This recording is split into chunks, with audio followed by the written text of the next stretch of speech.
आज जिस मुद्दे पर हम बात करने वाले हैं उस मुद्दे ने अम्बेडकरी नेताओं में कलह की स्थिति पैदा की है, तो वहीं अम्बेडकरी समाज में संभ्रम की स्थिति। जी हां, आज हम बात करेंगे अम्बेडकर भवन के मुद्दे पर। इस मुद्दे पर बात करने के लिए हमारे साथ इस वक्त मौजूद हैं महेश भारतीय हैं, प्रवक्ता हैं भारी बहुजन महासंघ के। इनके अलावा वरिष्ठ पत्रकार हैं सुनील खोबरागड़े। मेरा पहला सवाल महेश भारतीय जी से है, क्या ऐसा नहीं हो गया है कि बाबा साहब के लखते जिगर आधे इधर और आधे उधर? मुझे ऐसा लग रहा है कि ऐसा कुछ नहीं हुआ है, क्योंकि आप देखिए, अंबेडकर भवन रात के 2 बजे गिराने के बाद आपको देखना चाहिए कि पूरे वर्ल्ड में, भारत में और महाराष्ट्र में उसकी प्रतिक्रिया जो हुई है वो आप देखिए। चेन्नई में मोर्चा निकला, दिल्ली में मोर्चा निकला, उसके बाद में कलकत्ता में मोर्चा निकला, फिर हरियाणा में सोनीपत पानीपत में मोर्चा निकला, फिर औरंगाबाद में परसों मोर्चा निकला, मुंबई में मोर्चा निकला, अकोला में, बुल्डाना में, नागपुर में मोर्चा निकला। तो ये सब जो आक्रोश है अम्बेडकरी जनता का, आप देखिए, क्योंकि वो जो जगह है हमें देखना चाहिए कि वो हेरिटेज है। क्योंकि बाबा साहब ने जो 1940 में रशियन बनावट की जो प्रिंटिंग मशीन थी कि उसके ऊपर वो जो सिलेंडर मशीन थी उस जमाने की, उसको अभी तक अंबेडकर फैमिली ने 15 साल हुआ उनका प्रेस बंद है, तो भी उसको वैसे की वैसे आज मेंटेन उनको रखा था, क्योंकि उसको हेरिटेज वैल्यू है। जब्बार पटेल के अंबेडकर फिल्म में भी वो मशीन जो है वो आपको दिखाई देती है उसमें, तो उसका हेरिटेज वैल्यू है। और दूसरी बात है कि मैं तो ये जो ट्रस्टी है उनको मैं ट्रस्टी मानता ही नहीं। जो ओरिजिनल जो ट्रस्टी है, इसके ऊपर हम आते हैं, ट्रस्टी के मुद्दे पर हम आते हैं। मेरा पहला सवाल ये है कि क्या इस मुद्दे ने अम्बेडकरी समाज को 2 गुटों में या 3 गुटों में बांट कर नहीं रखा? कुछ लोग ट्रस्टियों के पीछे हैं, कुछ लोग अम्बेडकर फैमिली के पीछे हैं, कुछ लोगों का अलग रवैया है कि नहीं, इसको जो है कुछ अलग कर दिया जाए। देखिए क्या है, बाबा साहब ने 16 लोग को लंदन में भेजा था। जो सनदी और अधिकारी वर्ग जो है समाज का, जो मॉल कल्चर में बड़ा हुआ है, उसको कोई बाबा साहब की विचारधारा कोई लेना देना ही नहीं है। उसको जगह का व्यापारीकरण करना है। आप देखिए ना कि पूरा जो समाज के अंदर में जो आक्रोश पैदा हुआ है, आप उसको समझिए। खाली वो आधे उधर गुट किसने किए हैं? ये आप जो बोल रहे हैं कि आपका जो सवाल होगा कि अंबेडकर साहब कब आए? 82 में पॉलिटिक्स में आए। उसके पहले ग्रुप थे ही ना। कम्युनिस्ट पार्टी के 10 फाड़ हुए हैं, कांग्रेस के 10 फाड़ हुए हैं, समाजवादी पार्टी के फाड़ हुए हैं। ऐसा नहीं कि रिपब्लिकन मूवमेंट के फाड़ हुए।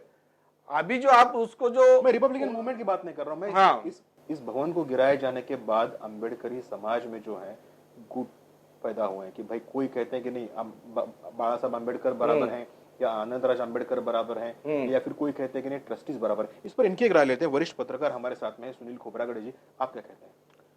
जी, ये तो जमीनी हकीकत है।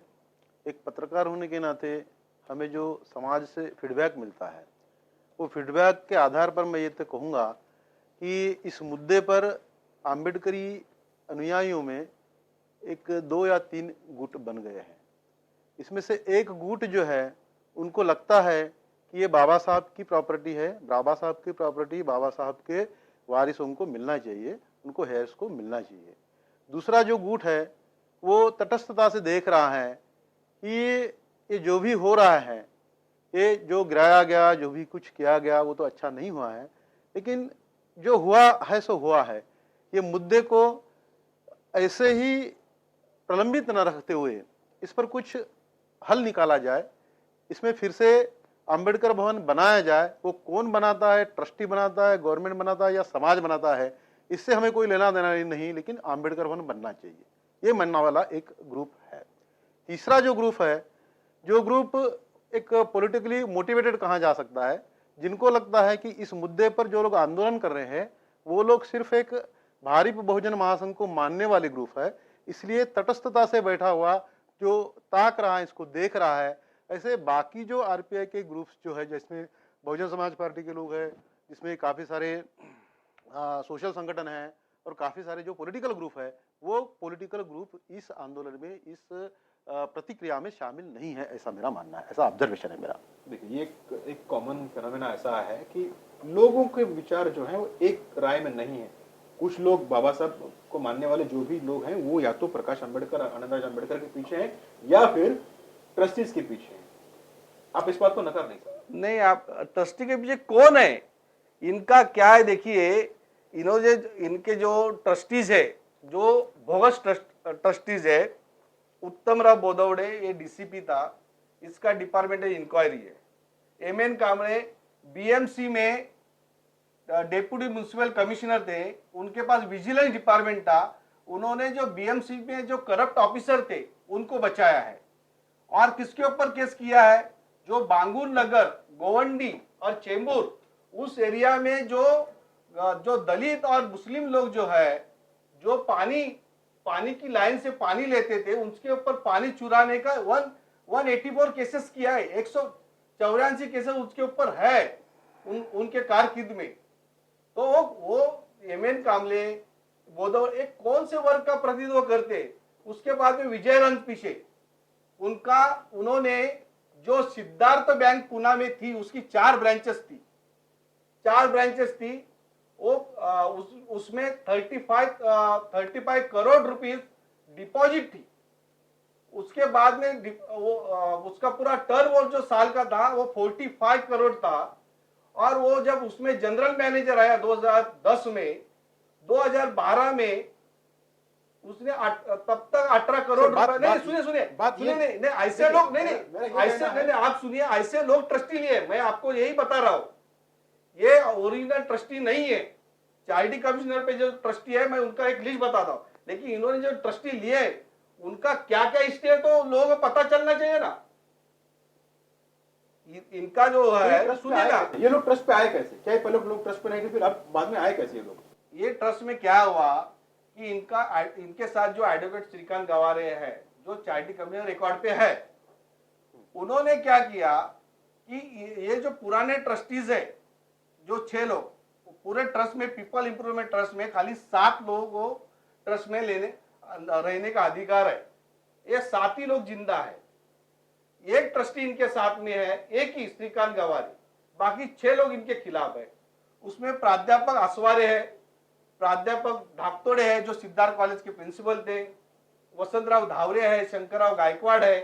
ये जो ओरिजिनल ट्रस्टी है, मैं अभी 7 जून को ये रिपोर्ट निकाला है चैरिटी कमिश्नर से, उसमें इनका पूरा देखिए, चैरिटी कमिश्नर में आपको दिखाता हूं, ये इनके पूरे चैरिटी कमिश्नर 7 जून का है रिकॉर्ड, ये अभी 7 जून 16 का रिकॉर्ड है। चैरिटी के रिकॉर्ड पे ये लोग है, एक तो मैंने बोला धाकतोड़े, एसआर गवारे, वी के धावरे, विलास वाघ, जो सुगावा प्रकाशन, जो अंबेडकरी साहित्य प्रकाशित करते पुणे से, सुगावा प्रकाशन के विलास वाघ वो ट्रस्टी है। उसके बाद में शंकरराव गायकवाड़ ये ट्रस्टी है। तो ये लोग इसके अंदर है और वीएस आसवारे करके है, तो ये ओरिजिनल ट्रस्टी है। ये ट्रस्टी कैसे आए? ये श्रीकांत गवारे, जो एडवोकेट श्रीकांत गवारे है, इसने झूठा रिपोर्ट किया कि 75 ईयर जो हुआ उसका, वो रिटायर्ड, और उन्होंने चेंज रिपोर्ट उधर डाल दिया। इन्होंने ऑब्जेक्शन नहीं लिया ना, उधर चैरिटी में केस चल रहा है उनका, अभी 4 अगस्त को केस है उसका, 4 अगस्त को केस है। तो ऑलरेडी ये जो फ्रॉडेंटली उन्होंने जो ट्रस्टी बनाया इसके अंदर, ये मैंने चैरिटी का, मेरे मन का नहीं है। आप देखिए इधर मैंने येलो इसमें मार्क किया है, आप इसके ऊपर जूम कर दीजिए, ये मेरा रिकॉर्ड नहीं है, चैरिटी कमिश्नर का रिकॉर्ड है। और चैरिटी कमिश्नर के रिकॉर्ड पे देखिए येलो मार्किंग में है इधर। ये इसलिए मैं बोलता हूं कि ट्रस्ट में कोई वाद नहीं था, इन्होंने कैप्चर करने का इनका तरीका है। इनको पूछे विपश्यना ग्लोबल पैगोडा से रत्नाकर रायगढ़ को क्यों हटाया, क्योंकि ये कहीं भी जाते हैं वो कैप्चर करने की बात करते हैं। सिद्धार्थ बैंक का 4 ब्रांच था पुणे में, विजय रंग, सुनिए अगर इस चर्चा को आगे कोई नहीं सुनिए ना, ब्रेक के बाद बात करेंगे अंबेडकर भवन के मुद्दे पर। 4 उनकी तरफ से बात करने के लिए हमने उनको बुलाया था, ट्रस्ट की तरफ से हमने बात करने के लिए कोई है नहीं। सुनिए ना, रिपोर्ट यदि सही नहीं होती, 4 रिपोर्ट उन्होंने सबमिट किया है टोटल।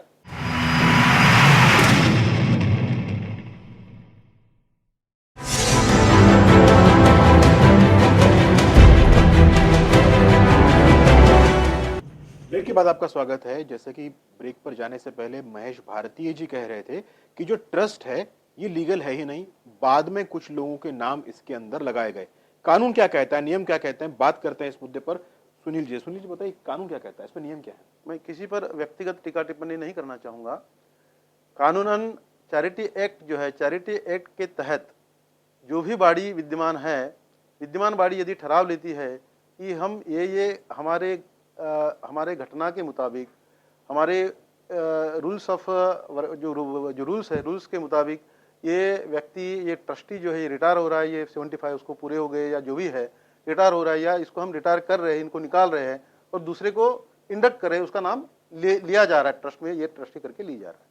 जिस दिन ठहराव होता है, ठहराव होने के बाद जब वो चैरिटी कमिश्नर के ऑफिस में पेश किया जाता है, उस दिन से वो वैलिड माना जाता है, भले ही चैरिटी कमिश्नर उसको एक्सेप्ट करे या न करे। शेड्यूल 1 में किसका नाम है, क्या है, ये जब कोई उसमें विवाद खड़ा करता है, विवाद खड़ा करने के बाद वो न्यायालयीन प्रक्रिया है, चैरिटी कमिश्नर उसमें एक हियरिंग लेके वो डिसाइड करेगा। लेकिन कानून ये है कि जिस दिन ठहराव लिया उस दिन से वो ट्रस्टी मतलब इनडायरेक्टली ये कह सकते हैं कि फिलहाल जो ट्रस्ट पर हैं वो लीगल है।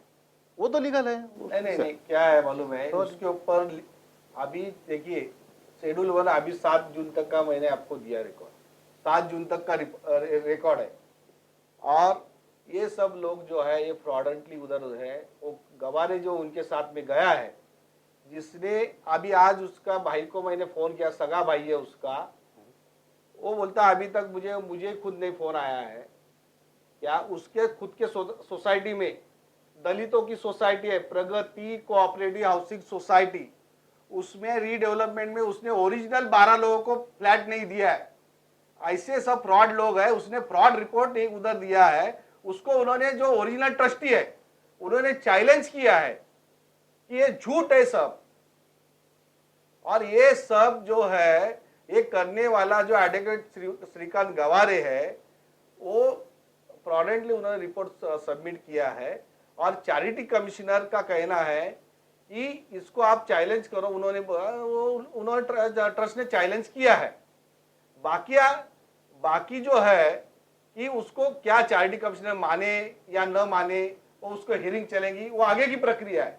लेकिन उनको वहां उन्होंने उसके स्टे दिया है। उसके बावजूद अभी ट्रस्टी जो है एक साथ हैं और कह रहे हैं कि हमने जो किया है वो, क्योंकि क्या है बोलो, मैं आपको बोलता हूँ, जब तक आप रत्नाकर गायकवाड़ जो IAS ऑफिसर थे, चीफ सेक्रेटरी थे महाराष्ट्र के, उनके अंडर कितने IAS ऑफिसर, और उनको क्या है कि अभी जो पोस्ट पे है, तो गवर्नमेंट ऑफिसर का इंक्वायरी लगाना उनके हाथ में। जब तक आप उनको उस पोस्ट पे रखेंगे, लेकिन वो फिलहाल महाराष्ट्र के सेक्रेटरी नहीं, वो सिर्फ कमिश्नर इंफॉर्मेशन। हाँ, तो ऐसा है कि गवर्नमेंट में क्या होता है कि गवर्नमेंट में ऑफिसर की इंक्वायरी जो लगेगी, तो उनके अंडर, वो इंफॉर्मेशन एक्ट के अंदर में जो ऑफिसर आता है उनकी इंक्वायरी लगती है, तो सब ऑफिसर उनको डरते, इसलिए कोई बोलने को तैयार नहीं। अभी जो ये 354 की जो नोटिस दिया अंबेडकर भवन गिराने के लिए, इसके लिए जो सागरिया करके जो BMC का ऑफिसर है, कदम करके जो ऑफिसर है, और दूसरा सिंगाने करके है, ये ऑफिसर तो इतने डर रहे थे कि जब कमिश्नर ने उनको बुलाया कि आपने कैसा दिया, और ये मेरे पास BMC का स्ट्रक्चर रिपोर्ट है, ये स्ट्रक्चर रिपोर्ट क्या बोल रहा है, लास्ट का मैं कंक्लूजन आपको पढ़ के बताता हूं। वो बोल रहा है कि ये जो बिल्डिंग है वो इंटैक्ट है। ये देखिए, मैं आपको पढ़ के बताता हूं, ये BMC का कंक्लूजन रिपोर्ट है, खुद का आर्किटेक्ट का रिपोर्ट है, जो BMC पैनल पे है और IIT पास आउट है। उसका रिपोर्ट ये कहता है कि hence overall it has been observe that the condition of structure is safe for the human habitation. मेरे पास जो रिपोर्ट है उसमें ये कहा गया है कि 1975 में जो कंस्ट्रक्शन हुआ है, हाँ, उसकी जो कैटेगरी थी वो C1, यानी हाँ, कि एकदम कंडीशनल जो थी वो कभी भी गिर सकती थी और बरसात के पहले उसको गिराना चाहिए। सुनिए, ये जो उन्होंने C1 कैटेगरी में उसको डाला गया था। नहीं, गलत है वो रिपोर्ट। उन्होंने जो सही रिपोर्ट क्या? नहीं सही किया, कैप्शन करके उन्होंने जो अपॉइंटमेंट किया था, ये बोगस ट्रस्टी जो है, तोतिया ट्रस्टी मैं बोलता हूं उनको, उन्होंने जो अपॉइंटमेंट किया था, कैप्शन करके एक ग्रुप है, उसका अपॉइंट किया था, जो लोडा बिल्डर के लिए भी काम करता है। इस पर इनकी बात चर्चा चाहिए। नहीं, सुनिए, सुनिए, कौन सी सुनिए। रिपोर्ट सही है? नहीं, कौन सी सुनिए, रिपोर्ट सुनिए। सही है? नहीं सुनिए, नहीं, रिपोर्ट- नहीं नहीं नहीं नहीं नहीं, आपने बोला ना एक न्यूट्रल कमेंट ले बता रहा हूँ ना, लेते हैं। एक न्यूट्रल कमेंट ले लेते हैं। नहीं, सुनिए ना, चार क्योंकि उनकी रिपोर्ट तरफ से बात करने के लिए हमने उनको बुलाया था, ट्रस्ट की तरफ से हमने नहीं, बात करने के लिए कोई है नहीं। नहीं, एक सुनिए ना, न्यूट्रल चार कमेंट ले के लेते हैं। सुनिए ना, रिपोर्ट यदि उन्होंने सही नहीं चार होती- नहीं, चार रिपोर्ट उन्होंने सबमिट किया है टोटल। कोबरागढ़ साहब, आपको मालूम नहीं, उन्होंने 4 स्ट्रक्चर रिपोर्ट सबमिट किया है। जब उनको बोला नहीं ये बराबर नहीं, दूसरा किया, फिर 2 बराबर है, तीसरा किया। मैंने अभी आईटी एक्ट के अंदर में वो सब चारों रिपोर्ट मैंने मंगा लिए कि बाबा ये इसके ऊपर हम आपको 354 का नोटिस नहीं दे सकते, इसलिए फिर दूसरा बनाया, तीसरा बनाया, चौथा बनाया उन्होंने। हाँ, अभी ये सब क्या ऑफिस नहीं, 354 के नोटिस के लिए इतने सारे रिपोर्ट बनाए गए? हाँ उन्होंने बनाए। सर सुनील जी आप बताइए। नहीं, ये इसके रिपोर्ट की वैधता या रिपोर्ट की प्रासंगिकता कितनी है ये तो मैं नहीं बता सकता हूँ, क्योंकि मैंने कोई रिपोर्ट देखा नहीं है। एक ऑब्जर्वर करके एक पत्रकार के नाते जब 354 का जब नोटिस निकाला जाता है, जब भी निकाला जाता है, तो वो स्ट्रक्चरल ऑडिट के आधार पर निकाला जाता है। यदि आपको उसमें कुछ भी डाउट है तो उस 354 के नोटिस को चैलेंज करना ये ट्रस्ट की या जो लोग उसमें हैबिटेंट है, जो रह रहे हैं, उनकी जिम्मेदारी होती है कि वो नोटिस को चैलेंज करें। यदि नोटिस को चैलेंज नहीं किया जाता तो नोटिस को एग्जीक्यूशन करना, नोटिस को अमल में लाना ये जरूरी हो जाता है। जब नोटिस को चैलेंज नहीं किया गया तो हम ये नहीं कह सकते कि वो हैबिटेबल नहीं थी बिल्डिंग। नहीं, आप ये झूठ बोल रहे हैं।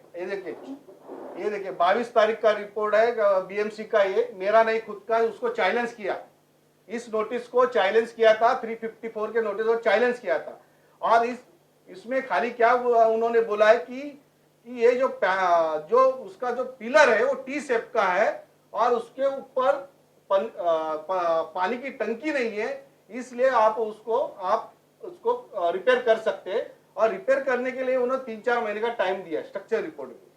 आप बोल रहे कि चैलेंज नहीं किया, ये मेरा नहीं बीएमसी का स्टैंप है। देखिए, आप खुद देखिए। एक बात BMC मैं आपको बताना चाहूंगा। जब ट्रस्ट की प्रेस कॉन्फ्रेंस हो रही थी उस वक्त मैं उनके सामने था। नहीं, मैंने उनको कौन सी सवाल ट्रस्ट? कौन सी ट्रस्ट? जो रत्नाकर गायकवाड़ जी तो ऐसा बोलिए ना। नहीं, जो अपने आप को ट्रस्टी बताते हैं, उनके बाजू में जो ट्रस्टी थे, आप अपना मिसअंडरस्टैंडिंग मत कीजिए ना। मैं उनके तरफ से हूं ना मैं किसकी तरफ। मुझे सिर्फ यहाँ पे जो भी बात है वो सामने लानी है। जो सो कॉल्ड ट्रस्टीज की प्रेस कॉन्फ्रेंस हो रही थी, क्योंकि उसमें रत्नाकर गायकवाड़ जी ने कहा, उन्होंने ये कहा कि इस स्ट्रक्चर को गिराने से पहले हमने कई अखबारों में इसकी बाकायदा नोटिस दी, इसको बताया, उसके बाद ही इस स्ट्रक्चर को हमने गिराया। इसके मुद्दे पर आपका क्या कहना है, जानते हैं एक ब्रेक के बाद। हाईकोर्ट का उन्होंने ये कहा कि भारी बरसात हो रही। देखिए आप उन्होंने जो कहा वो मैं आपको हाईकोर्ट का जजमेंट है, बॉम्बे हाईकोर्ट का जजमेंट है कि बारिश में कोई डेमोलिशन नहीं हो सकता।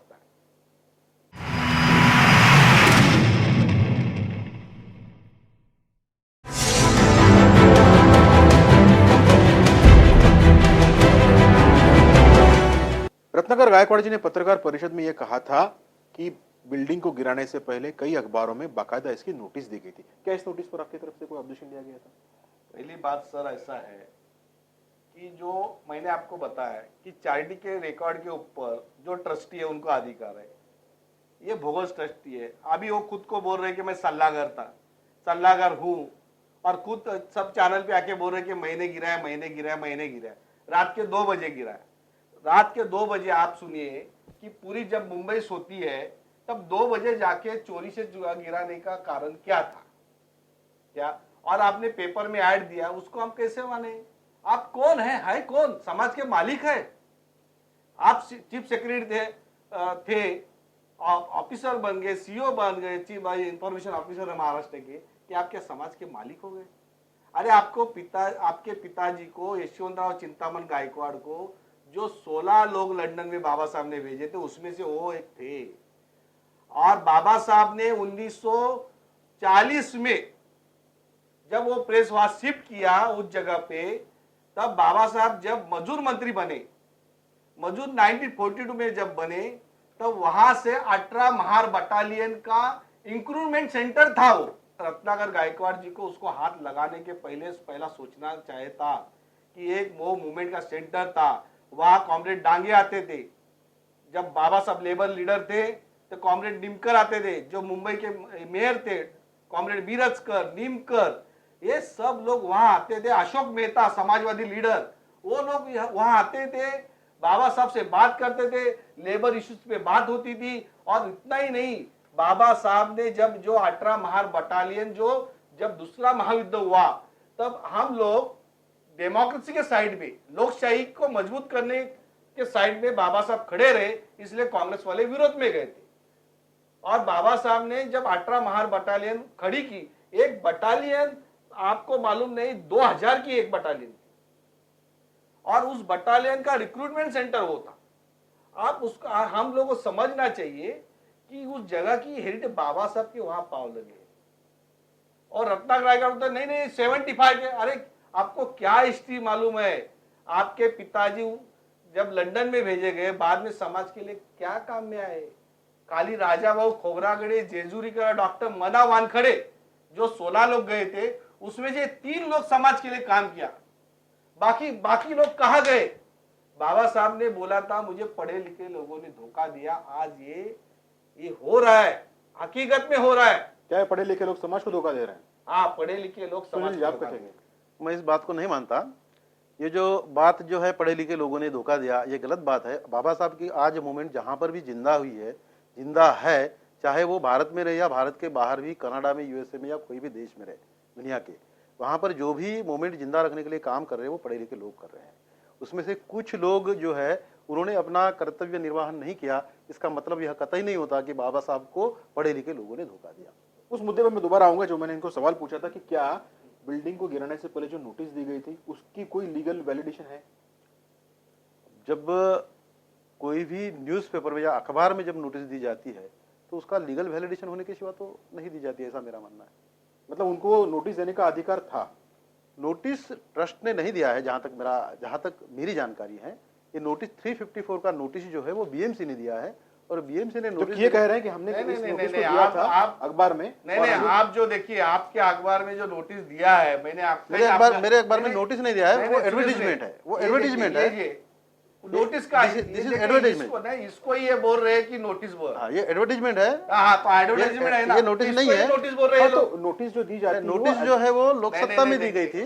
नहीं, सुनिए, वो ये जो बोल रहे हैं ना, नोटिस नोटिस नोटिस, मुझे तो वैलिडिटी क्या ये है? तो सुनिए, गायकवाड़ जी कह रहे हैं कि नहीं, ये हमने नोटिस दिया था। देखिए, इस नहीं, वैलिडिटी अंबेडकर भवन को गिराने से पहले आप हमने मुझे नोटिस दिया था। बताइए, आप मुझे बताइए कि ये रात के 2 बजे ऑफिस चलाते क्या करता है गायकवाड़? मंत्रालय में जो बैठते हैं, रात के 2 बजे ऑफिस चलाते थे। उन्होंने ये कहा नहीं, कि नहीं, वो मुझे आप खाली बताइए, आप रात के 2 बजे अंबेडकर भवन गिरा है, रात के 2 बजे वो ऑफिस चलाते क्या अपना? मेरा ऑफिस का टाइमिंग क्या? नहीं, सुनिए, ये हमने हाईकोर्ट- उनको सवाल नहीं, पूछा नहीं, कि रात को 2 बजे नहीं, गिराने की नहीं, क्या जरूरत थी? हाईकोर्ट का उन्होंने जजमेंट ये है। कहा, नहीं, नहीं, उन्होंने ये मैंने कहा सुनिए, कि बॉम्बे भारी हाईकोर्ट- बरसात हो रही। देखिए आप नहीं, आप उन्होंने समझ जो लीजिए कहा कि वो मैं बॉम्बे आपको बता हाईकोर्ट का जजमेंट है, बॉम्बे हाईकोर्ट का जजमेंट है कि बारिश में कोई डेमोलेशन नहीं हो सकता, और जो भी काम करना है सवेरे 10 बजे के और 5 बजे के बीच में। अभी वो बोल रहे कि रात में और इसलिए किया कि वहां जो प्रोक्लेन मशीन है, बुलडोजर है, वो नहीं दिन में जा सकता था, वहां मार्केट का एरिया है। अरे वो 90 फीट रोड है। जो लोग अंबेडकर भवन में सालों साल आते हैं, 6 दिसंबर को आते हैं, 14 अप्रैल में ऑल इंडिया से लोग आते हैं, कैंसर पेशेंट आते हैं ऑल इंडिया से, क्योंकि वहां टाटा हॉस्पिटल नजदीक है। आप उसको समझिए, लोगों की भावना वहां क्या, उधर अटैचमेंट है। रीडल्स का आंदोलन हो, उस वहां से लड़ा गया, नामांतर का क्या रात को आंदोलन 2 वहां बजे से गिराया लड़ा जाना, गया। रात को 2 बजे गिराने की जरूरत थी? ये तो एक समय देख के या कन्वीनियंस देख के जो भी जिनको काम करना है, जिनको, चाहे वो कोई प्राइवेट बिल्डर रहे, गवर्नमेंट मशीनरी या जो भी रहे, अपना कन्वीनियंस देख के कोई भी काम करता है। अगर मैं ऐसा कोई रूल का कोई ऑब्जेक्शन, टेढ़ा सवाल पूछता हूँ, क्या अगर दिन में किया जाता तो ये बिल्डिंग को कभी नहीं गिराया जाता? नहीं, ये तो इसके ऊपर मैं कुछ टिप्पणी नहीं करना चाहूंगा। ऐसा कहीं कोई रूल नहीं है कि रात को नहीं गिराना चाहिए या रात को गिराना चाहिए। ऐसा कोई रूल तो है। अगर दिन में गिराने की कोशिश हुई तो शायद अपोज ज्यादा होता, हो सकता है। क्या इसी वजह से रात का समय चुना गया? ये जो बात जो है, इस पर मेरी कोई टिप्पणी नहीं है।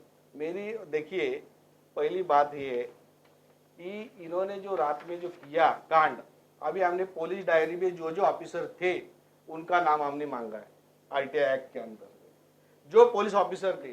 पुलिस ऑफिसर को भी मैनेज किया इन्होंने। बीएमसी ऑफिसर जो अभी मैंने आपको बताया, जो सागड़िया, कदम और जो सिंगारे करे, उन्होंने जो ये 354 का नोटिस दिया, वो ये सब लोग प्रॉब्लम में है अभी। क्योंकि पहले क्या होता है आपको भी मालूम है, किसी एक अथॉरिटी ने आदेश दिया होगा ना कि इस वक्त बिल्डिंग को गिराया जाना चाहिए। ऐसा नहीं है किया, वो वहां ऐसा जरूरी नहीं होता। वार्ड ऑफिसर ने मुझे बताया, ऐसा जरूरी नहीं होता है। वार्ड ऑफिसर ने बताया कि जो भी काम है मेरा वो सवाल दिन में करना चाहिए, रात में नहीं। कानून जो भी कहता हो, आम आदमी को ये जानना है कि इसको गिराने का जिसने भी आदेश उस वक्त दिया था वो एक आदमी कौन है जिसके आदेश की वजह से बाकी सारा प्रशासन या जो भी व्यवस्था हिली है। रत्नाकर गायकवाड़ है, क्योंकि वो पोस्ट पे जो बैठा है उस पोस्ट लेकिन का वो तो नाजायज फायदा ले रहा है।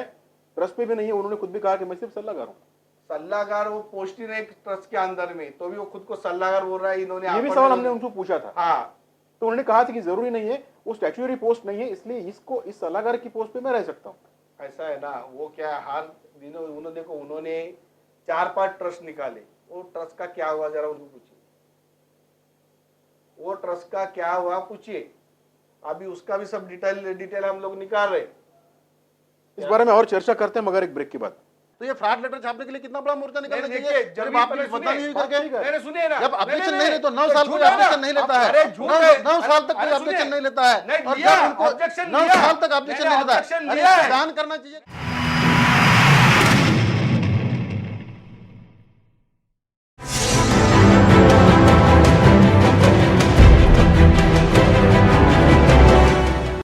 एक मेरा सवाल है, भोईवाड़ा की बौद्ध जन पंचायत समिति की इमारत थी, वो भी इसी तरह की कंडीशन में थी, उसको गिराकर वहां पर एक बड़ी इमारत बांधी गई और उस इमारत को जो बांधा गया उसके उद्घाटन के लिए रत्नाकर गायकवाड़ जी को ही बुलाया गया था। तो फिर इस वक्त इतना कलह क्यों मचा है? नहीं, वो जो आपको बता रहा हूँ, बौद्ध जन पंचायत समिति इमारत बांधी नहीं गई है अभी तक, उसका नहीं भूमि गई पूजन है। हुआ था। हाँ। वो गिराई गई बिल्डिंग, वो बिल्डिंग गिराई गई, उसका भूमि पूजन हुआ था और भूमि पूजन को रत्नाकर गायकवाड़ को बुलाया गया था। नहीं सुनिए, उस वक्त आनंदराज अंबेडकर और वो एक साथ साथ में थे। नहीं, मैं आपको बता रहा हूँ कि वो जो है ना भोईवाड़ा की जो बौद्धन पंचायत समिति, वो कोकण के लोग जो है, पहले उसका नाम था कोकणस्थ महानेटी पंचायत समिति, उसके जो फाउंडर थे मैं बता रहा हूँ, हिस्ट्री बता रहा हूँ आपको। नहीं कैसे है, देखो ये जो इश्यू है वो इश्यू पर चर्चा होनी चाहिए। वो इश्यू जब हिस्ट्री बताने जाते हो इश्यू डाइवर्ट हो जाता है। इश्यू डाइवर्ट जब होता है तो उसमें से कुछ निकालने में जाना नहीं है, चर्चा का कोई मतलब ही नहीं है ना। नहीं, बौद्धन पंचायत समिति जो है वो कोकण के लोगों की है।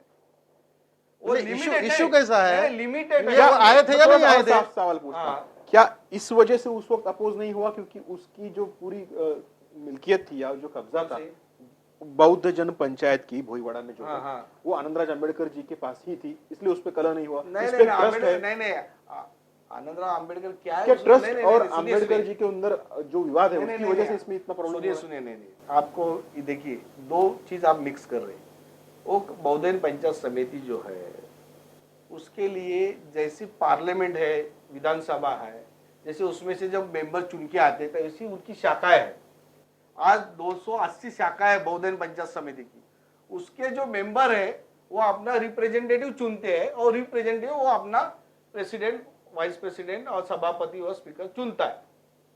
इसके पहले आरजी रुके थे, रमाकांत यादव थे प्राध्यापक उसके बाद में आनंदराव अंबेडकर आए और उन्होंने वो देखिए वो अच्छे इसके लिए, लेकिन इधर जो हुआ, जो ओरिजिनल ट्रस्टी है उनको छोड़ के उन्होंने जो जिस तरह से मेरा सवाल आप समझ नहीं, मेरा कहना यह है कि अगर बौद्ध जन पंचायत समिति के वक्त आपसी मेल मिलाप इतना अच्छा था तो क्या अंबेडकर भवन के वक्त भी ऐसा ही हो के समाज के लिए कोई अच्छी इमारत नहीं बांधी जा सकती? उधर आनंदराव अंबेडकर की कोई प्रॉपर्टी नहीं है उधर। प्रकाश अंबेडकर सुनिए नहीं, वो उन्होंने वहां के जो कमेटी है पूरी बौद्धन पंचायत समिति, उन्होंने बोला कि रत्नाकर गायकवाड़ जी को बुलाना है, वो मेजॉरिटी का डिसीजन है और उन्होंने भी माना है और वो जब हेल्प करते होंगे तो ठीक है, इसलिए उन्होंने बुलाया होगा। सुनिए क्या हुआ था पूरा? ये इश्यू जो है कि वो बौद्धजन पंचायत समिति की बिल्डिंग जो थी वो भी डिलैपिडेटेड थी, बहुत ही उसकी खस्ता हालत थी, इसलिए उसको गिराया गया। गिराया जाने के बाद जो है वो नया भवन जब बनाया जा रहा है तो उसके भूमि पूजन के लिए उनको बुलाया गया था, जिसकी न्यूज़ भी मैंने न्यूज़पेपर में छापी थी जहाँ तक मुझे याद है। तो उस वक्त तो उनसे अच्छा था ये आम्बेडकर भवन का ट्रस्ट का जो वाद है, जो बोगस ट्रस्टी है, जो भी ट्रस्टी है, जिस तरह से रत्नाकर गायकवाड़ पे सवाल उठाया जाता है कि आप कौन हो, उसी तरह से प्रकाश आम्बेडकर पर भी ये सवाल उठाया जा सकता है कि आप कौन हो ट्रस्टी के, आप क्यों लड़ रहे हो, आनंदराज आम्बेडकर क्यों लड़ रहे हो। जो असल ट्रस्टी जो है, जिन ट्रस्टी का विवाद होना चाहिए, जो धाकतोड़े है या आसवारे है, वो सामने क्यों ना आ रहे। Who is Prakash Ambedkar, who is Anandraj Ambedkar, why they are fighting for this. ऐसा है, देखिए वो वहां कुछ नहीं है, ट्रस्ट में कुछ नहीं है, लेकिन उनका प्रेस है, प्रेस को क्यों तोड़ा गया, बाबा साहब की मशीन को क्यों तोड़ा गया, कहा ये गया, भारत नहीं, सुने वहां प्रबुद्ध भारत जनता के बाइंडिंग अंग थे। कहा यह गया है, उन्होंने कहा कि जो 30-40 साल पहले ही बाबा साहब की जो मशीनरी थी वो वहां से निकाली गई, 30-40 साल पहले, जो उन्होंने प्रेस कॉन्फ्रेंस में कहा। नहीं, झूठा है। आज भी आप जाइए, इंस्पेक्शन कीजिए, पुलिस रिपोर्ट में आया, एफआईआर में आया है कि बाबा साहब की मशीन को तोड़ा गया, पुलिस ने रिकॉर्ड में पंचनामा किया है, उसके रिकॉर्ड में है। फिर प्रबुद्ध भारत जनता के जो अंक है, फिर पहले जो मुंबई की जो भंडारी समाज, भास्करराव कदरेकर नाम के अपने प्रबुद्ध भारत के एडिटर थे, भंडारी समाज के थे, एडिटर नहीं, व्यवस्थापक ने कुछ इसमें वो उनका संपादक करके भी, कार्यकारी संपादक करके भी नाम छपा है उनका, इसलिए मैं बोल रहा हूँ। तो पूरा वो प्रेस संभालते थे, उनका शब्द उन्होंने जो पूरा डॉक्यूमेंटेशन करके रखा था, और अंबेडकर कमेटी वाले बीच बीच में आके उसका स्कैन करके लेके जाते थे, इसलिए वहां प्रेस में वो था। उसको भी आज बारिश में वो तोड़ा गया, वो सब वो पुराने कागज थे 40, 50, 70 साल के, वो पूरे नष्ट हो गए। इस हेरिटेज को नष्ट करना, आज आप देखिए, आप हेरिटेज कह रहे हैं, जबकि कहा यह जाता है कि इस बिल्डिंग के निर्माण जो है, जो उसको गिराया गया, वो 1975 में बनाया गया, और उनका ये भी कहना था कि बाबा साहब अंबेडकर उस बिल्डिंग में कभी नहीं गए, जो नया कंस्ट्रक्शन जिसको गिराया गया 1975 में। साहब झूठ है आपका। वहां उस समय का गुजरात समाचार निकाली, उसमें जब बाबा साहब दो अलग अलग चीजों की गलत हो रही है।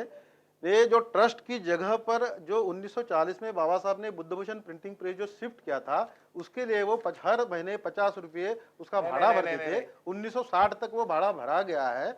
और ये जो बिल्डिंग है बुद्धभूषण प्रिंटिंग प्रेस की, वो बिल्डिंग ट्रस्ट के जगह पर बनाया हुआ एक अलग स्ट्रक्चर है, जो जिसको हम अंबेडकर भवन करके जानते हैं। यह अंबेडकर भवन की बिल्डिंग 1975 में बनी हुई, ट्रस्टी के लोगों ने बनी हुई है।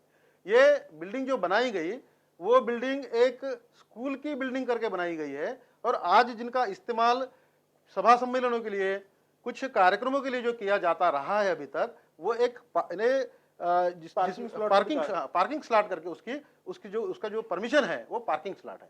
पार्किंग स्लॉट में बगैर परमिशन के कुछ भी आप एक चाय की टपरी भी नहीं लगा सकते हो। इसका मतलब वो हेरिटेज स्ट्रक्चर नहीं था। नहीं, हेरिटेज स्ट्रक्चर तो मैं नहीं मानूंगा। हेरिटेज स्ट्रक्चर बनने के लिए गवर्नमेंट ने हेरिटेज एक्ट के तहत उसका एक नोटिफिकेशन निकालना चाहिए सेंट्रल गवर्नमेंट ने, हेरिटेज एंड मॉन्यूमेंट्स एक्ट के तहत। और जब तक वो डिक्लेरेशन नहीं होता कि दिस इज हेरिटेज, तब तक कोई भी स्ट्रक्चर को, चाहे वो कितना भी पुराना हो, उसको हेरिटेज नहीं कहा जा सकता जब तक डिक्लेरेशन नहीं। इसका मतलब 1975 में जो कंस्ट्रक्शन किया गया था, उस बिल्डिंग को गिराया गया है। बिल्डिंग तो उसी को गिराया गया है। नहीं, उनको ऐसा बोलने दीजिए, क्योंकि देखिए बाबा साहब ने जब वो लैंड खरीदी, वो लैंड खरीदने के बाद में उन्होंने उसमें जो इंक्रोचमेंट हुआ था, अवतार सिंह नाम का जो आदमी था, जो गुप्ता होटल वहां तक 2001 तक था, वो हमने उसको निकाला, पूरा ट्रस्टी को हमने वहां कोऑपरेट किया है, पूरा ट्रस्टी को। अंबेडकर फैमिली का कोई संबंध नहीं होने के बावजूद जो वहां से जो इंक्रोचमेंट बाटली वाला था, फिर उसके बाद में गुप्ता होटल वाला था, उसको निकालने में अंबेडकर फैमिली का बहुत रोल है, क्योंकि उन्होंने सब पूरा ट्रस्ट को केस में फाइट करने, उसी केस का मैं 1954 का बाबा साहब का स्टेटमेंट है, ये मेरा नहीं, बाबा साहब का स्टेटमेंट है, केस नंबर 4920 1954। उसके अंदर बाबा साहब बोलते हैं, at the time of agreement it was an open piece of land, at the time of agreement it was an open piece of land, a printing press Bharat Bhushan press is in the building, the press is nobody's private property, nobody's private property. थोड़ा मैं इसमें amendment करना चाहूंगा। कहा यह गया है, सुने, प्रेस इज, मुझे पढ़ने दीजिए, the press is not included in the trust. ये बाबा साहब बोले 54 में सेशन एक स्मॉल कॉरेस्पॉन्ड में, I am legally owner of the press, not a beneficially.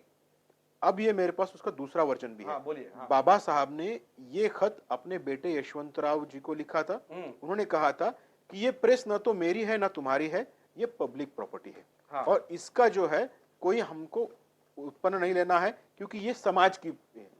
Sunil ji, इस पे असलियत क्या है? क्योंकि इनका खत जो है वो थोड़ा सा अलग है, और मेरे पास जो जानकारी है, जो असलियत यह है 23 फरवरी 1956 को जो खत डॉक्टर बाबा साहब अम्बेडकर ने अपने बेटे को लिखा है, वो ट्रस्ट के लोगों ने उनके अकाउंट्स जो है, जो शांताराम उपशाम गुरुजी संभालते थे, शांताराम उपशाम गुरुजी और ट्रस्ट के लोग जो अकाउंट संभाल रहे थे, वो अकाउंट में गड़बड़ी करने के कारण उन्होंने बाबा साहब की तरफ काफी कंप्लेंट्स की थी।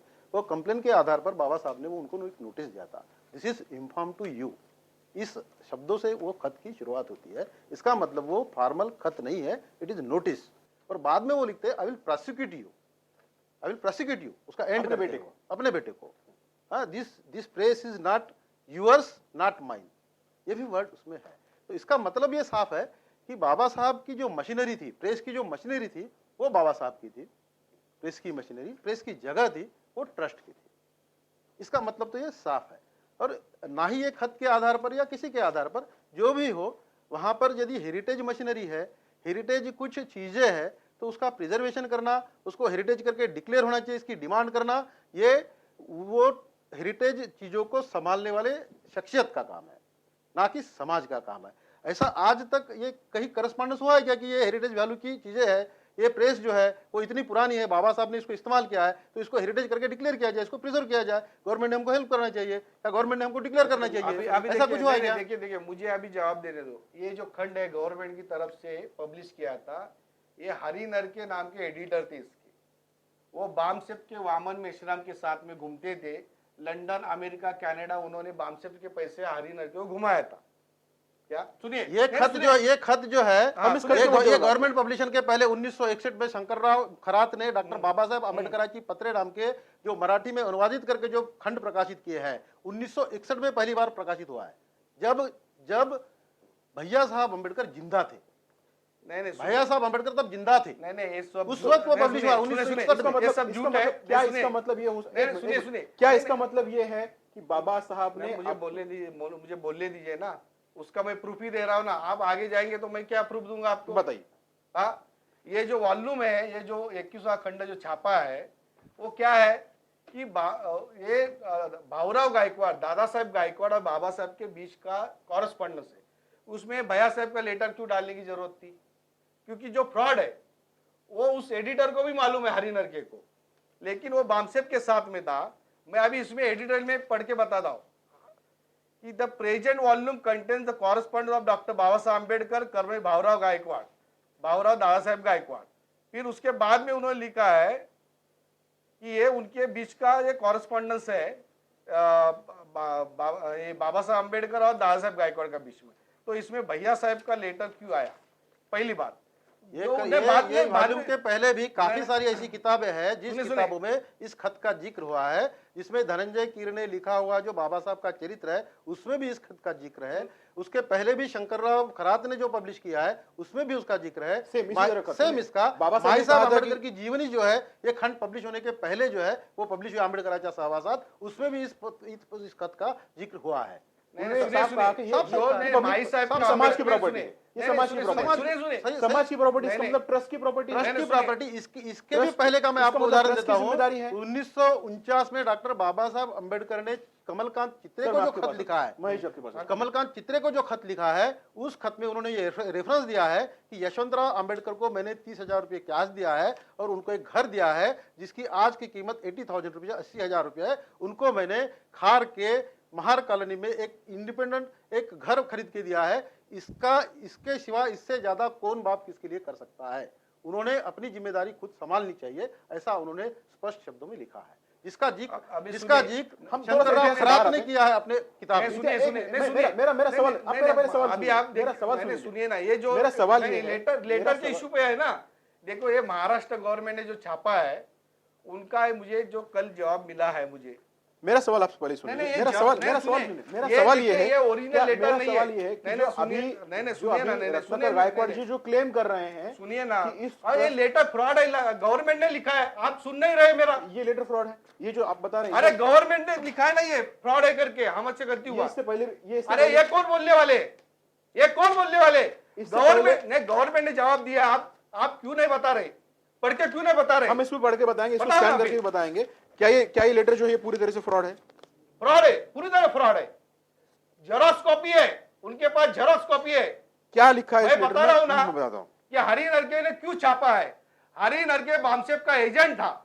ये कमेटी पे प्रकाश अंबेडकर भी एक सदस्य है। देखिए, ये उसको कमेटी पता को नहीं गया। सिलेक्ट करने वाले नहीं, नहीं, सुनिए, सिलेक्ट करने वो वाले मेंबर जब है। से कमेटी बनी है, जब से मेंबर कमेटी है। बनी है, सुनिए, तब वो से मेंबर है उसके खाली, बस। कमेटी के सिलेक्शन कमेटी पर वो एक मेंबर है। एक मेंबर होने के नाते वो यदि ये मेंबर को लेटर कुछ फ्रॉड दिखाया- रहता, नहीं, ये दिखाया लेटर नहीं यदि जाता। फ्रॉड रहता मेंबर तो को उन्होंने दिखाया नहीं ऑब्जेक्शन जाता। किया, ऑब्जेक्शन लिया मेंबर को रहता। दिखाया नहीं उसके जाता। बाद भी उसके बावजूद दिखाया भी नहीं गया। ये जो पब्लिकेशन और है, दिखाया आप नहीं। देखते होंगे ये वॉल्यूम 2006 में पब्लिश हुआ है। 2006 आज 9 साल हो गए। अरे 9 साल में के कभी भी ये नहीं, लेटर नहीं, फ्रॉड है करके ऑब्जेक्शन नहीं, लिया नहीं, नहीं गया। उसके 9 साल में ऊपर- जब नहीं, नहीं, ऑब्जेक्शन नहीं सुनिए। लिया गया, जब ये लेटर को नहीं, नहीं। प्रोड्यूस करके पब्लिक किया गया, नहीं, जब नहीं, इससे नहीं। विरोध खड़ा साफ तब झूठ उसको है, बोला जा रहा है साफ कि ये झूठ झूठ है। है। यदि वो- वो फ्रॉड रहता समझो नहीं, नहीं, तो जमीन ये पवार- गवर्नमेंट नहीं, पर सुनिए। गवर्नमेंट पर जब नहीं, लीडर्स नहीं। के लिए इतना बड़ा मोर्चा निकाला गया तो ये फ्रॉड लेटर छापने के लिए कितना बड़ा मोर्चा निकालना नहीं, चाहिए? देखिए, जब जमीन आपकी पर बदनामी सुनिए, हुई बात करके ठीक है। नहीं, नहीं, सुनिए ना। जब ऑब्जेक्शन नहीं लेते तो 9 तो साल कोई झूठ है ना। ऑब्जेक्शन नहीं लेता है। अरे झूठ है। 9 साल तक कोई अरे ऑब्जेक्शन सुनिए। नहीं लेता है। नहीं, और लिया, जब उनको objection 9 लिया। साल तक ऑब्जेक्शन नहीं, नहीं लेता objection है। लिया है। बयान करना चाहिए कि नहीं, नहीं, ऑब्जेक्शन लेना objection लिया चाहिए। ये सुनिए। किताब को बयान करना नहीं, चाहिए कि नहीं, ऑब्जेक्शन लेना नहीं, चाहिए। नहीं, एक किताब जो objection लिया झूठी है गया। इसके लिए ऑब्जेक्शन होना चाहिए। जवी पवार यदि 9 साल तक कोई ऑब्जेक्शन सुनिए, नहीं लेता है, जवी 9 पवार- साल तक ऑब्जेक्शन जवी 9 पवार साल आणि तक एडी 9 साल बडके, तक सुनिए। 9 साल तक कोई जवी objection नहीं पवार लेता। और एडी बडके, अरे सुनिए। 9 साल तक नहीं, ऑब्जेक्शन नहीं, नहीं, नहीं, ये 9 झूठ साल है। 2006 में अरे- पब्लिश हुआ। अरे 9 साल क्या बात 9 कर रहे साल हैं? 9 साल में कोई अरे ऑब्जेक्शन 25 नहीं लिया साल से गया। इसका झगड़ा चल रहा है। 9 साल क्या बात कर रहे हैं? अरे झगड़ा चल रहा है लेकिन अभी ये झगड़ा चल रहा है। इस पे बैन नहीं लगाने के लिए मेरी बात- पिटीशन दाखिल होना चाहिए ना। नहीं बता रहे। इसको मैं पढ़ के बताता नहीं, हूँ, आप मैं इसको एक तो- पढ़ के बताता हूँ। गवर्नमेंट का मुझे सिर्फ- लेटर, गवर्नमेंट का सुनिए, लेटर है। ये मैं जेरॉक्स इनके लेटर है। एक इनका जो ये आप कहना पढ़ के नहीं, है, और ये सुनिए, इसमें जो पूरा ये लेटर इस है, लेटर पहले मैं को- इस लेटर को नहीं, पढ़ के सुनाता हूँ। पहले इस लेटर को ये लेटर पढ़ के मत बताओ, उसका जो जवाब है उन्होंने बताया ना कि इसने बाबा साहब ने क्या क्या लिखा अपने बेटे को, उन्हें बोला ना, आप रिपीट क्यों कर रहे? आप आप बताइए। खाली ये देखिए, मेरे पास doctor Baba Saheb Ambedkar source material publication committee, मैंने आईटीआई में जवाब मांगा था, government of Maharashtra.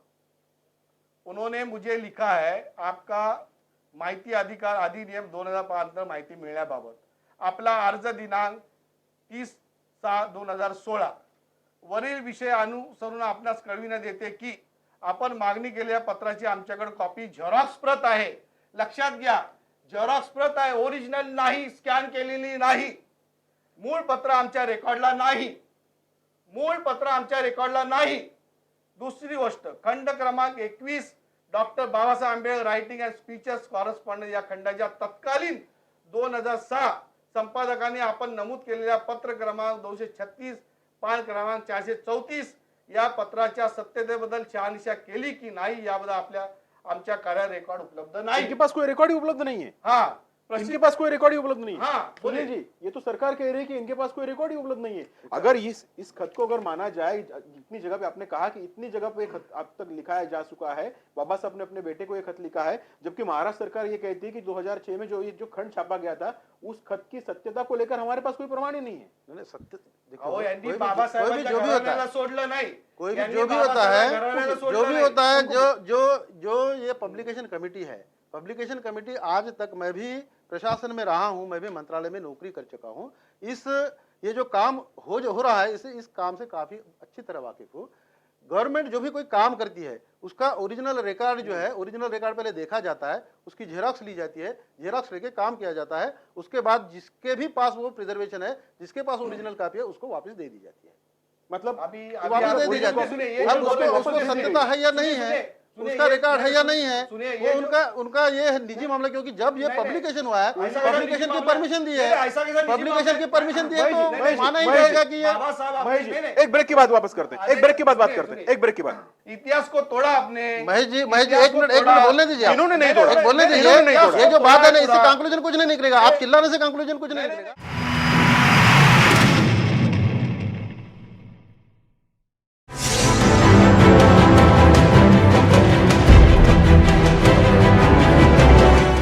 Break break पर जाने से पहले काफी गर्म चर्चा हो रही थी कि बाबा साहब ने अपने बेटे को जो खत लिखा, क्या वो सत्य है या नहीं। सुनील जी ये कह रहे थे कि ये खत जो है 1961 में शंकरराव खरात ने सबसे पहले लिखा था, उसको छापा भी गया था, उस वक्त उस पर कोई ऑब्जेक्शन नहीं लिया। उसके बाद कई मौकों पर इस खत को छापा गया, लेकिन महेश जी ये कह रहे हैं कि ये खत जो है वो पूरी तरह से गलत है। महेश जी, ऐसा है कि बाबा साहब और उनके बेटे के बीच में पूरा एक सिस्टम था, मैसेजिंग सिस्टम। बाबा साहब अपने प्राइवेट मैसेंजर की तरफ से मैसेज देते थे और टाइप लेटर नहीं लिखते थे। अपने साथियों को भी उन्होंने टाइप लेटर कभी नहीं लिखा। आप इसमें देख सकते हैं कि दादा साहब गायकवाड़ को भी उन्होंने हाथ से, सब साथियों हाथ से लिखा है, अपने राइटिंग से लिखा है और अपना खुद साइन किया है। इसके ऊपर जो साइन है ये भी फ्रॉड है। इसके ऊपर साइन जो किया है, ये लेटर जो छापा है इसके अंदर वो फ्रॉड है और उसके ऊपर साइन भी है जो फॉरेंसिक का रिपोर्ट गवर्नमेंट ने लेना चाहिए, ये फ्रॉड लेटर है। दूसरी बात, बाबा साहब का मैसेंजर का सिस्टम कैसा था मैं आपको पढ़ के बताता हूँ। माय डियर यशवंत, वो बच्चे को अपने बोलते थे my dear Yashwant, my dear Yashwant. मैं 1953 22 दिसंबर का लेटर पढ़ के बता रहा हूँ। My dear Yashwant, I have received your 2 letters send through Channaram. Channaram करके जो उनका मैसेंजर था उसके हाथ से भेजती थी। There is no reason to route through him, your letter always came to me without intercepting him. मतलब किसी मध्यस्थ की जरूरत नहीं है। हाँ, नहीं, इंटरव्यू में कोई भाई उसको टार्निश नहीं कर रहा है कि मुझे बराबर लेटर आपके पास से मिलता है और मेरा भी लेटर आपके पास बराबर जाता है। वो दोनों का एक मैसेंजर सिस्टम था।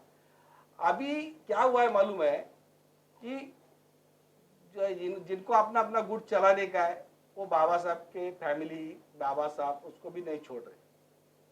अलग अलग तरह से उनका सब कुछ वो छाप रहे हैं। लेकिन तो 1961 में पहली बार छापा गया था। नहीं, उन्होंने छापा होगा वो टाइम में, उन्होंने ऑब्जेक्शन लिया। जवी पवार करके बड़े साहित्यिक हैं, उन्होंने संशोधक आम्बेडकर इतिहास के, उन्होंने एदी फड़के के साथ उनका जो वाद हुआ 25 साल पुराना है, 25 साल पुराना है ये लेटर को लेके, आज का नहीं है। इनको मालूम नहीं।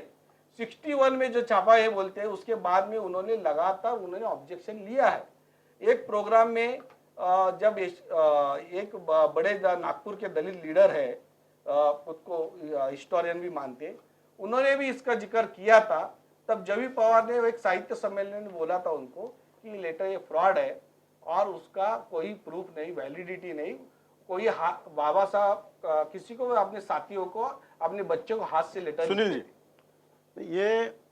ये लेटर का जो विवाद है, आपने जिस मुद्दे पर चर्चा की, चर्चा का प्रारंभ किया है या चर्चा आयोजित की है, उस पर उससे ये दूर जा रहा है। ये मुद्दा जो है दूर जा रहा है, इसलिए ये दूर नहीं जा रहा है क्योंकि जो अम्बेडकर भवन गिराया जाना वैलिड है नहीं वैलिड है, उसकी वजह इसलिए है, उसकी वजह यह है, उस लेटर की वजह इसलिए है क्योंकि उस लेटर का मतलब ये होता है कि बाबा साहब ने सिर्फ इसकी जिम्मेदारी, इस अम्बेडकर भवन की जिम्मेदारी ट्रस्ट को दी थी, अपने बेटे को उससे बेदखल किया। इसकी वजह से इस लेटर का यहाँ पे चर्चा होना जरूरी है। इसका मतलब ये नहीं होता, ये खाली ये लेटर जो है, ये लेटर इस बात का टोटल परिपूर्ण प्रमाण नहीं है कि जो परिपूर्ण प्रमाण, ये परिपूर्ण प्रमाण नहीं कहा जा सकता इस लेटर के आधार पर। ये लेटर के आधार पर ये नहीं कहा जा सकता, काम करते थे ये लेटर के आधार पर नहीं, ये लेटर के आधार पर ये नहीं कहा जा सकता था। नहीं, मंत्रालय से बेसिक बात कैसे है कि बाबा साहब ने जिस ट्रस्ट का रजिस्ट्रेशन किया था, रजिस्ट्रेशन करते वक्त उसमें जो 6 लोग हैं, वो 6 लोगों में बाबा उस वक्त मुकुंदराव अम्बेडकर या यशवंतराव अम्बेडकर काफी अच्छे तरह से अपने अपने फील्ड में काम कर रहे थे, सज्ञान थे। सज्ञान होने के बावजूद भी उन्होंने जब ट्रस्ट में उनका इंक्लूजन नहीं किया है, तो बाबा साहब का कुछ विजन होगा, कुछ उनके दिमाग में कुछ ये होगा कि ये ट्रस्ट किस तरह से चलेगी, किस तरह से बनाई जाएगी। और बाबा साहब ने ये ट्रस्ट को, यद्यपि उन्होंने 1944 में ये जमीन खरीदकर 1949 में इसको ट्रस्ट को रजिस्टर्ड किया हो, फिर भी इसका जो प्रारंभ हुआ है वो प्रारंभ 1930 में हुआ है। 1930 में डिप्रेस्ड क्लासेस इंस्टीट्यूट के नाम से डॉक्टर बाबा साहब अम्बेडकर ने एक अपील निकाली है। वो अपील के तहत उस वक्त के प्रिंसली स्टेट और प्रिंस जो थे वो राजे रजवाड़े थे, उनके पास से उन्होंने चंदा इकट्ठा किया है। वहां पर उस वक्त 1335 ब्रिटिश पाउंड उन्होंने इकट्ठा किया है, जिसमें से उन्होंने प्रेस ली है। उनका जिक्र है और जिक्र उन्होंने अपील में किया है। उसके बाद बहिष्कृत भारत में जो जिक्र आता है, वो जिक्र उन्होंने 1.5 साल करीब महार लोगों से, उस वक्त के महार लोगों से 3001 रुपये का टोटल ये जो जो जिसको ये अपन ये कहा जाए वर्गनी कहा जाए, चंदा कहा जाए, ये चंदा इकट्ठा किया 3001 रुपए का, जिसके नाम उन्होंने बहिष्कृत भारत में छापे हुए। तो इसका मतलब ये है कि ये ट्रस्ट जो बना हुआ है लोगों के पैसे से बना हुआ है, ये पब्लिक फंड से बना हुआ है।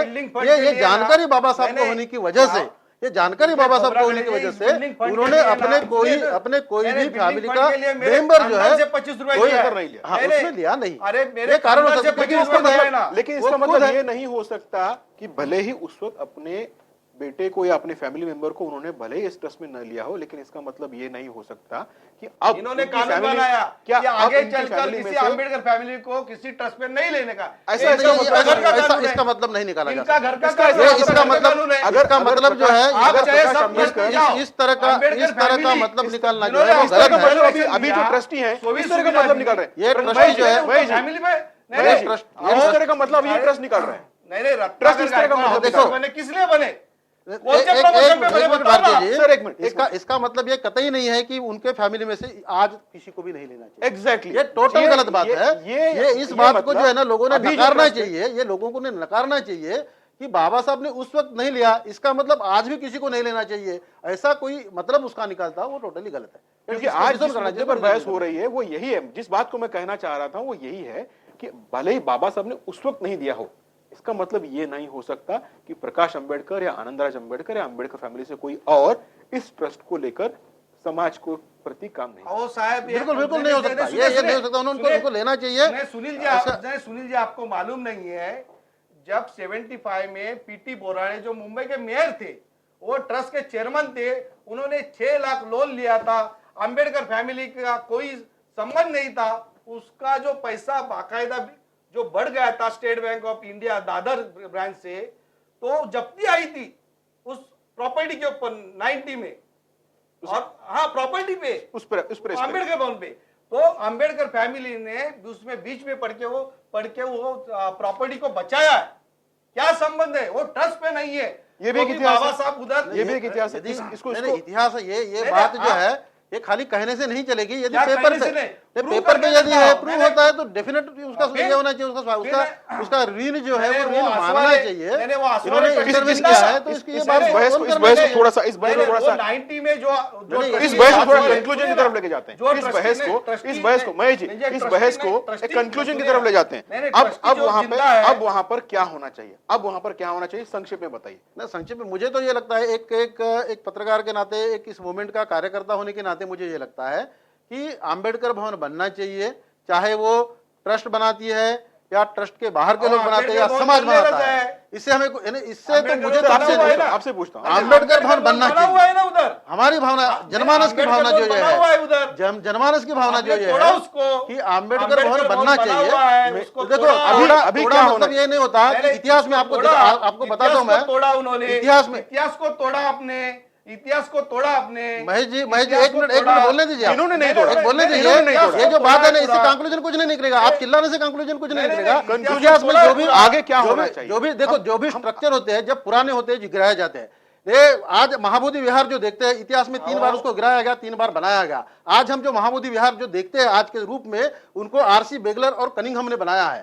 वो जो अशोक ने जो बनाया था वैसा का वैसा नहीं रखा। जब चीजें पुरानी होती है, बिल्डिंग पुरानी होती है, तो उसको आगे क्या होना जाता है। तो आज की तारीख में जो बिल्डिंग स्कूल के लिए बनी थी, जिसका 3 मंजिले का परमिशन था, जो पार्किंग स्लॉट था, उसको गिरा कर यदि नई बिल्डिंग बनाई जाए तो बनाना चाहिए, उसको स्वागत होना चाहिए। शेक्सपियर का 16वें शतक का घर स्कॉटलैंड में आज उसका कंस्ट्रक्शन कोई और होगा। अभी आगे क्या होना चाहिए, अभी आगे क्या होना चाहिए, बता रहा हूं ना। 16वें शतक में जो बना हुआ उसका घर आज 1000 साल हुए, 1000 साल। 16वें शतक से 1000 साल कैसे होंगे? 16वें शतक में बना था तो 10 शतक तो हुए ना उसके। वो 16वें आज 500 साल हो गए, ऐसा साल हो गए। हाँ 500 साल हो गए, 500 साल हो गए। तो आज वो हेरिटेज करके वहां है ना। और इतना ही नहीं, थॉमस जेफरसन आगे क्या होना चाहिए, आगे क्या होना चाहिए सर, दुनिया के बात छोड़िए, आगे क्या होना चाहिए, अब उस जगह पे आगे क्या होना चाहिए? आगे क्या, अंबेडकर भवन ही होना चाहिए। कौन बनाएगा? कौन बनाएगा? ट्रस्ट बनाएगा। जो ओरिजिनल जो ट्रस्टी है वो उसका डिसीजन ले, आप उसको सहयोग करेंगे? सहयोग करेंगे, ओरिजिनल ट्रस्टी। इस चर्चा से इतना ही कंक्लूजन निकलता है कि आगे उस जगह पर एक अंबेडकर भवन बने और भवतु सब्बई मंगलम ये अंबेडकरी जनता चाहती है। मेरे साथ फिलहाल इतना ही। देखते रहिए आवाज इंडिया।